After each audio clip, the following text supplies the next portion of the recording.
Okay, so I highly recommend that if you have not watched my episode on the Cosmere universe by Sanderson, that you check it out, because that will help you a lot, or at least a little, with the topics that we might be discussing in this review. I do not guarantee that it will be absolutely necessary, it probably will not. I will keep myself in world here, but it would also help you enjoy it more and get a bigger scope, a bigger view of how big this is because it's far more than just one book. Anyway, let's just go on with the video. Hey everybody, how are you? I'm ARTE and welcome to this new episode where we'll be talking about one of my favorite books, or the first book by one of my favorite authors, which is none other than Elantris by Sanderson. And this is not only his first book, but it is also the first book in the Cosmere, so it is a very decent introduction to the universe. If you want to start reading the Cosmere with this one, you can go ahead with it. Like I said in my Cosmere video, I would recommend others, but yeah, this is a decent start. Of course, these two guys right here are available in Amazon, both in digital and physical format, and also we have just announced the cover, title, and release date for my new novel. So that's in my social media, in my Instagram. If you want to check it out, it will be down here below. It is coming, guys, and in the next video I will showcase it, but for now you can just go look at it on Instagram. So let's go on, and now we'll be looking at the P.A.O, the Possible Smell Addiction. Once again, the acronym is in Spanish, and let's go. The Possible Smell Addiction for Elantris by Sanderson. Oh man, this is going to be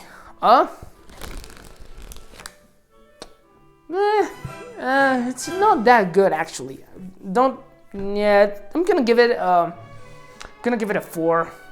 Yeah, below normal, below average. Don't really like it, but anyway, yeah.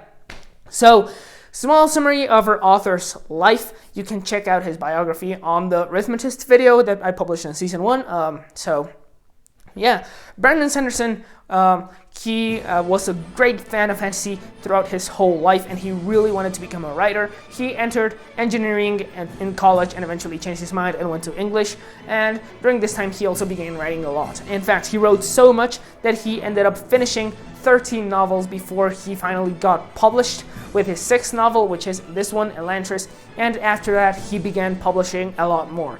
The next year he published the first book in the Mistborn trilogy, which is one of the best series that I have ever read, and I really recommend it to you.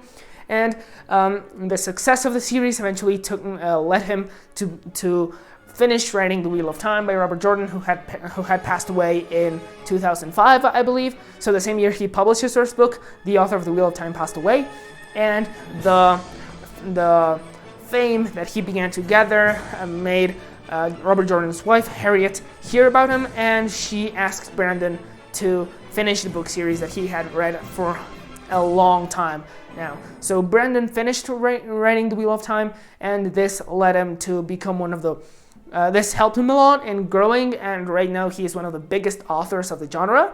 He has also written other series such as Mistborn, Warbreaker, and the Stormlight Archive, which is his magnum opus. The Stormlight Archive is a very big series, and he is currently working on that. Yeah, and he also has many more projects in the future. Of course, there's also the Cosmere universe, this huge thing that he's been working on that grasps all of his adult novels and connects them in this huge and incredible way. And he's been working on that for a long time. And yeah, right now he is currently working on, I believe, the 4th book of the Wax and Wayne trilogy, which is the 4th book of the Wax and Wayne series, not a trilogy anymore, which is the 2nd trilogy in the Mistborn series. So you can check that out. When the first 3 books are great, I'm really looking forward to the 4th one. He's also working on he's also going to start working on Stormlight 5 in a couple of years, and after that he's going to add many more books to his projects, including 2 sequels for Elantris, a sequel for Warbreaker, and of course the remaining 5 books of the Stormlight Archive. So yeah, that's all for Brandon's biography at the moment. Let's go ahead and talk about this book. So Elantris talks about a city named, you guessed it, Elantris, which used to be this huge and magnificent city full of magic and powers and incredible beauty, where people with silvery skin who are very tall and some say immortal, lived in glory, and they had this huge magical powers. They could make food out of nothing, pretty much. They could heal sicknesses. They could do many incredible things, and were visited by people all over the world who needed their help.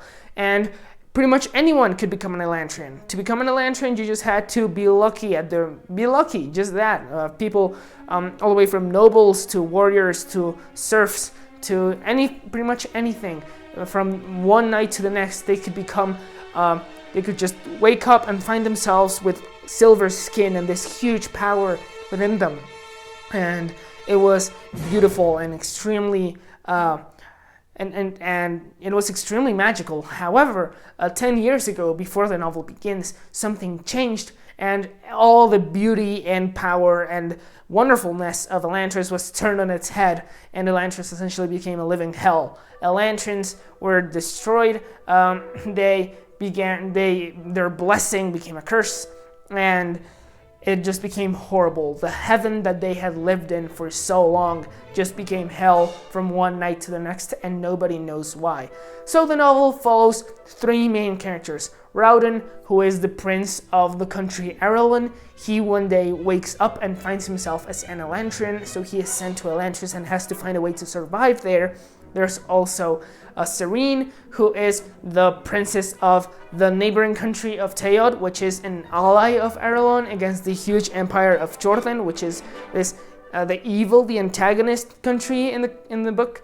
And Serene, she was supposed to marry Rauden, but now that Rauden is presumed dead because the king doesn't want anybody to know that he is Elantrian, she just arrives in the country, has no husband, becomes a widow before even getting married, and she begins to find a way to politically influence the country to kind of push back against Jordan. And the third character is Hrathen. He is a Gjorn, which is essentially like a bishop from Jordan, who has been sent to Arelon to try to get it into the huge empire that they have formed. And if Arelon were to fall, then P.A.O would fall as well. So by pulling in Arelon, the empire has essentially taken over the whole continent, Opelon. So this is the plot of the story. You have these three characters. Each of them is trying to find a different thing that will eventually lead the storylines to connect at the very end in a very epic way. Now that I have discussed the book, the author, and all the rest, I will officially begin talking about my review of this book. So, because I took my time in the last section, I will make it fairly quick here, and let's of course begin with the plot for the story. I really enjoy the plot for any Brandon Sanderson book, and that is because Brandon Sanderson is amazing with his endings.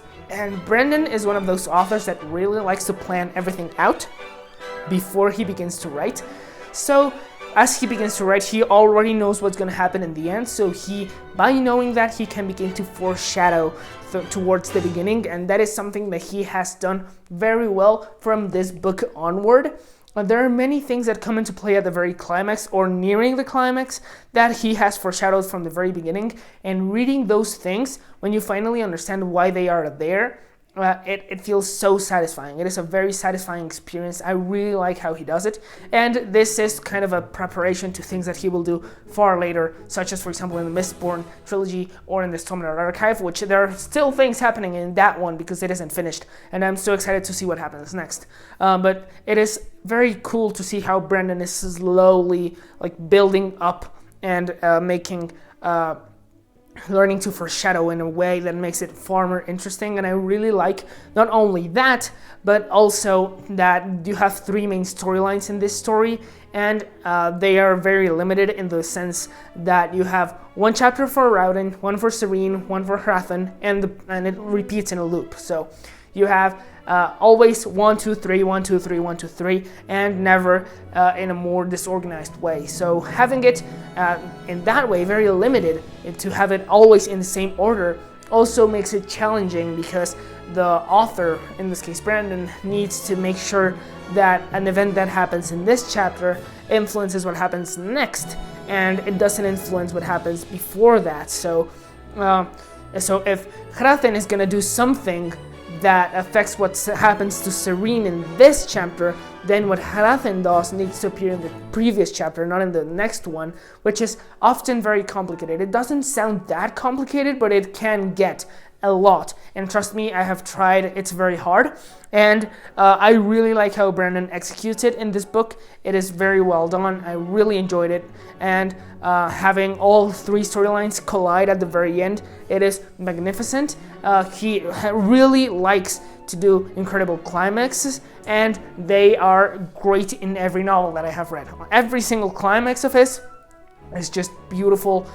He has this huge, the Brando Sando avalanche, we like to call it, where everything just falls into the reader, and it's incredibly epic, just big, satisfying climax with many things happening at the same time, and all the connections just land perfectly, and your brain blows up, and it's a great sensation.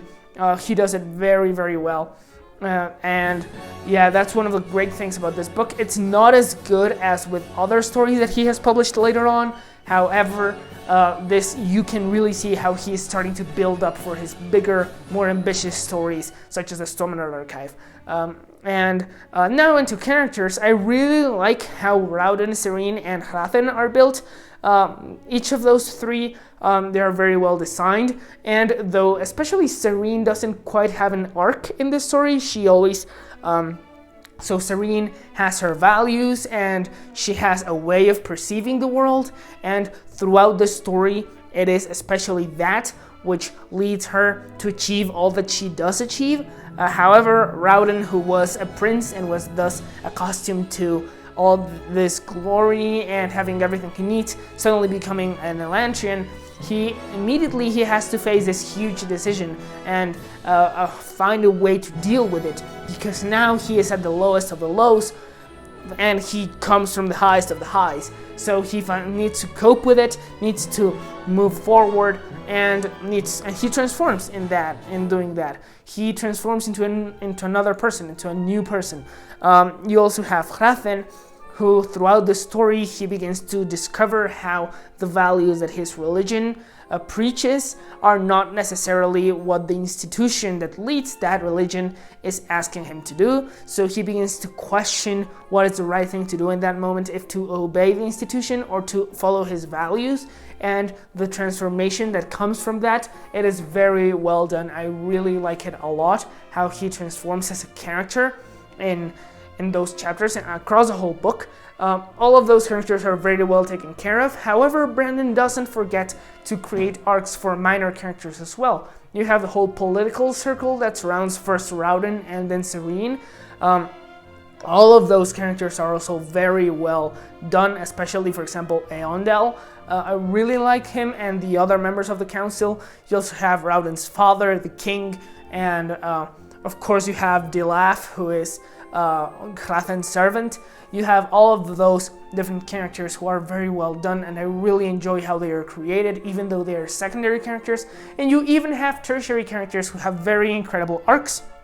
My greatest example here will have, of course, to be Hoid. Hoid appears in one scene in this book, and in that one scene, he is Hoid. And yeah, back then he was still pretty much an Easter egg, but we all know and love Hoid, and we all appreciate him for what an amazing character he is. So Brandon never leaves a character out. You also have his narrative, and I really love Brandon's narrative because it is very easy to follow.